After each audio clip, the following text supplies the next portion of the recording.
السلام علیکم ناظرین، یونیسف ٹی وی کے پروگرام راہ ہدایت میں آپ کا خیر مقدم ہے۔ میں ہوں آپ کا میزبان محمد حسام الدین، اور اس وقت اسٹوڈیو میں ہمارے ساتھ آپ کے سوالات کے جوابات دینے کے لیے موجود ہیں مفتی شوکت ثنا قاسمی صاحب۔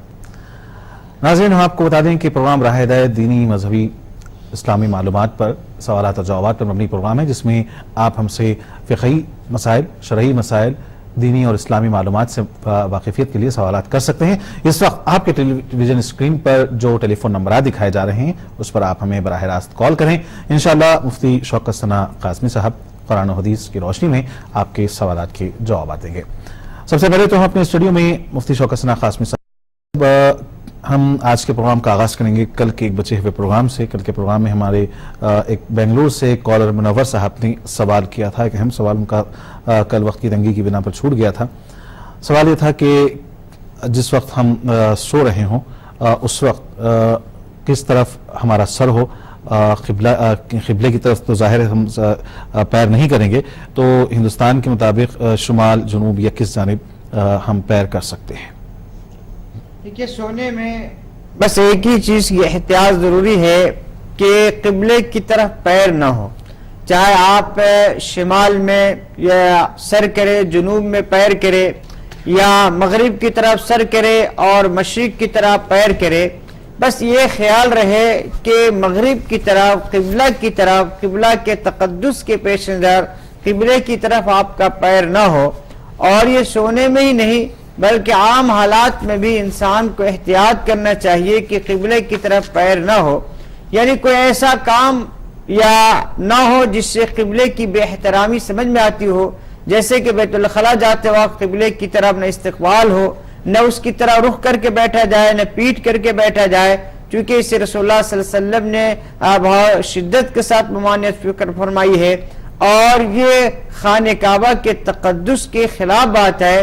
تو اس طریقے سے ضرورت کے وقت اس کی شدت زیادہ ہے، سوتے وقت اور بیٹھتے وقت بھی اس پہ احتیاط کر لیا جائے تو بہت بہتر ہے۔ ناظرین، کالر اس وقت فون لائن پر ہمارے ساتھ ہیں، انہیں پروگرام میں شامل کرتے ہیں۔ السلام علیکم۔ السلام علیکم۔ ہلو، السلام علیکم۔ وعلیکم السلام، پروگرام میں آپ کا خیر مقدم ہے۔ آپ اپنا نام بتائیں، کہاں سے کال کر رہے ہیں؟ جی، میں محمد غوث خان ہوں، نظام آباد سے۔ محمد غوث خان صاحب نظام آباد سے، پروگرام میں خیر مقدم ہیں۔ فرمائیے کیا سوال ہے آپ کا؟ جی، میرا یہ سوال ہے کہ آنکھ میں 2 مرتبہ سرما لگانا چاہیے یا 1 مرتبہ لگانا چاہیے؟ سرما کتنی مرتبہ لگانا چاہیے؟ جی، اور کوئی سوال ہے آپ کا؟ بس ایک ہی سوال ہے۔ جی، بہت بہتر، ضرور انشاءاللہ مفتی صاحب آپ کے سوال کا جواب دیں گے۔ ایک اور کالر اس وقت فون لائن پر ہیں۔ السلام علیکم۔ وعلیکم السلام ورحمۃ اللہ وبرکاتہ۔ جی محترم، پروگرام میں آپ کا خیر مقدم ہے۔ اپنا نام بتائیں، کہاں سے کال کر رہے ہیں؟ پٹنہ سے نعیم صاحب۔ جی نعیم صاحب، فرمائیے کیا سوال ہے آپ کا؟ سوال یہ ہے، پہلا سوال یہ ہے کہ ایک پٹنہ میں جی تو اس میں ہم جمعہ کی نماز اکثر پڑھتے ہیں اور مغرب کا بھی پڑھتے ہیں، لیکن مسجد کا گیٹ کے اندر نماز جو ہال میں نماز ہوتی ہے اس کے پہلے جو ہے اس میں عورتیں لوگ سب گھر بنا کے رہ رہی ہے، جو لوگ بس نماز پڑھنے اندر جا رہی ہے تو عورت پر نظر پڑتی ہے۔ جی یہ سوال اس میں کیا کر سکتے؟ دوسرا سوال یہ ہے کہ نہ سرکاری اور عالم مختلف کو نوکری کرتا۔ جی، شاید آپ کی کال ڈراپ ہو گئی ہے، کچھ آواز ہم تک برابر نہیں پہنچ پا رہی تھی۔ ایک اور کالر اس وقت ہمارے ساتھ ہیں۔ السلام علیکم۔ السلام علیکم۔ السلام ورحمۃ اللہ وبرکاتہ۔ جی محترم، اپنا نام بتائیں، کہاں سے کال کر رہے ہیں؟ پہچانے، محمد عبداللطیف، نظام آباد۔ ماشاءاللہ، محمد عبداللطیف صاحب، پروگرام میں ایک مرتبہ خیر مقدم ہے آپ کا۔ فرمائیے عبداللطیف صاحب کیا سوال ہے؟ یہ ہے اپن جو فون آتا نا، جی جو ہلو بولنا درست ہے، نہیں تو اب تو اسٹارٹنگ تو سلام کرنے کا حکم ہی ہے، لیکن غیر لوگ بھی سلام کرتے، جو کال کرتے دوسرے لوگ بھی غیر مذہب والے، ان کو بھی سلام کرنا ہے، تو ہلو بولنے سے پہلے فون بات کرنے بولنا بہتر رہتا نہیں، ہلو بولنے کچھ ہے۔ جی، بہت اچھا سوال، ضرور انشاءاللہ مفتی صاحب آپ کے سوال کا جواب دیں گے۔ محمد غوث خان صاحب نے نظام آباد سے ہمیں کال کیا تھا۔ سرما آنکھوں میں لگایا جاتا ہے، وہ کہتے ہیں کہ ان کا سوال یہ ہے کہ کیا 1 مرتبہ لگانا چاہیے دن میں یا 2 مرتبہ لگانا چاہیے؟ سرما عام طور سے سوتے وقت لگانا مسنون ہے، اور رسول اللہ صلی اللہ علیہ وسلم کے جو معمولات میں جو بات ہے وہ یہ ہے کہ آپ صلی اللہ علیہ وسلم سوتے وقت سرما لگایا کرتے تھے اور دونوں آنکھ میں 3 مرتبہ 3 سلائی لگایا کرتے تھے. اس لیے بہتر یہ ہے کہ سرما سوتے وقت لگایا جائے اور ہر آنکھ میں 3 مرتبہ 3 سلائی لگایا جائے. یہی طریقہ رسول اللہ صلی اللہ علیہ وسلم کے سلسلے میں احادیث میں مروی ہے. اس کو اگر اختیار کیا جائے تو بہت بہتر ہے، چونکہ سوتے وقت سرما لگانے کے فوائد بھی ہیں اور اسے نبی علیہ الصلوۃ والسلام کے معاملات کے مطابق ہونے کی وجہ سے اس کا ثواب بھی ملے گا. پٹنہ سے نعیم صاحب نے یہ سوال کیا ہے کہ وہاں پر کوئی مسجد ہے جہاں پہ نماز ادا کرتے ہیں، شاید کچھ مکانات بھی ہیں، تو ان کا سوال آواز برابر نہیں پہنچ رہی تھی، لیکن جہاں تک میں سمجھتا ہوں یہ کہہ رہے تھے کہ خواتین پر مسجد سے اگر نگاہ پڑ جائے تو کیا اس طریقے سے وہاں پہ لوگوں کا رہنا درست ہے؟ نماز پڑھتے وقت یا وضو کرتے وقت یا اسی طریقے سے نماز کے لیے جاتے وقت اگر کسی خاتون پہ نگاہ پڑ جائے تو اس کی وجہ سے نہ وضو فاسد ہوتا ہے نہ نماز فاسد ہوتی ہے. اسی لیے حتی الامکان کوشش یہ کرنی چاہیے کہ غیر محرم عورتوں پر نگاہ نہ پڑے. عام حالات میں بھی اور خاص طور سے جب نماز کے لیے جا رہے ہیں اس وقت تو اور زیادہ احتیاط کرنے کی ضرورت ہے. محمد عبداللطیف صاحب نے نظام آباد سے ہمیں کال کیا ہے، یہ ہمارے ریگولر کالر ہیں. ان کا سوال یہ ہے کہ جب ہم کسی کا فون ریسیو کرتے ہیں تو اکثر یہ عادت ہے کہ ہیلو کہا جاتا ہے. ہیلو کہنا بہتر ہے یا السلام علیکم سے مخاطب کرنا بہتر ہے؟ کیونکہ بعض مرتبہ دوست احباب میں غیر مسلم اصحاب بھی ہوتے ہیں، تو کس طریقے سے فون کو ریسیو کیا جائے؟ آپ فون ریسیو کیجئے یہ سمجھ کر کہ کوئی مسلمان ہی فون کرتا ہوگا. اس لیے میں یہ سمجھتا ہوں کہ السلام علیکم ورحمۃ اللہ علیہ کہنا یہ زیادہ بہتر ہے ہلو کہنے سے یا آپ کون بات کہہ رہے ہیں یہ سب کہنے سے. اسی لیے کہ آپ کی نیت تو کسی مسلمان کو سلام کرنے کی ہے. اتفاق سے حسن اتفاق کہیے کہ اگر وہ فون کرنے والا کوئی غیر مسلم ہے تو ظاہر سی بات ہے کسی غیر مسلم کو عمدن جان بوجھ کر سلام کرنے کی ممانعت ہے. بغیر عمد کے اگر کوئی سلام کیا تو پھر سلام کرنے میں کوئی حرج نہیں ہے. ناظرین ایک کالر اس وقت فون لائن پر ہمارے ساتھ ہیں، انہیں پروگرام میں شامل کرتے ہیں. السلام علیکم. وعلیکم السلام. جی محترم اپنا نام بتائیں، کہاں سے میں ڈاکٹر بول رہا ہوں کوٹا سے. جی فرمائیے ڈاکٹر صاحب کیا سوال ہے آپ کا؟ وہ نماز جی میت کو دفنانے کے بعد جی مطلب نماز کا وقت ہو جائے جی تو دوبارہ جو ہے وضو کرنا چاہیے یا اسی وضو سے نماز پڑھی جا سکتی ہے؟ جی اور کوئی سوال ہے آپ کا؟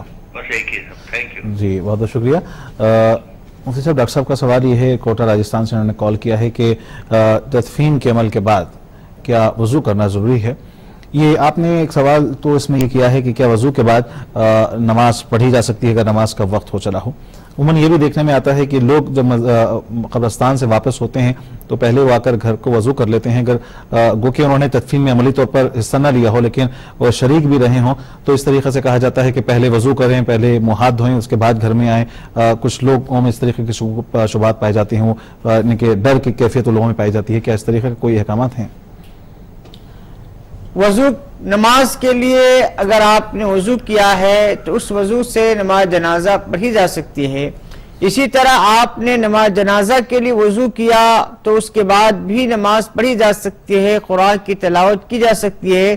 نماز جنازہ پڑھنے کی وجہ سے یا تدفین میں شریک ہونے کی وجہ سے کسی مسلمان کا وضو فاسد نہیں ہوتا ہے. اگر وضو کو توڑنے والی اور دیگر چیزیں پیش نہ آئے تو صرف تدفین کی وجہ سے وضو فاسد نہیں ہوگا. اور یہ خیال رکھنا کہ تدفین سے آنے کے بعد وضو کیا جائے یا وضو کرنا ضروری ہے، یہ سب توہمات ہے، رسومات ہے، اس سے مسلمانوں کو بچنا چاہیے.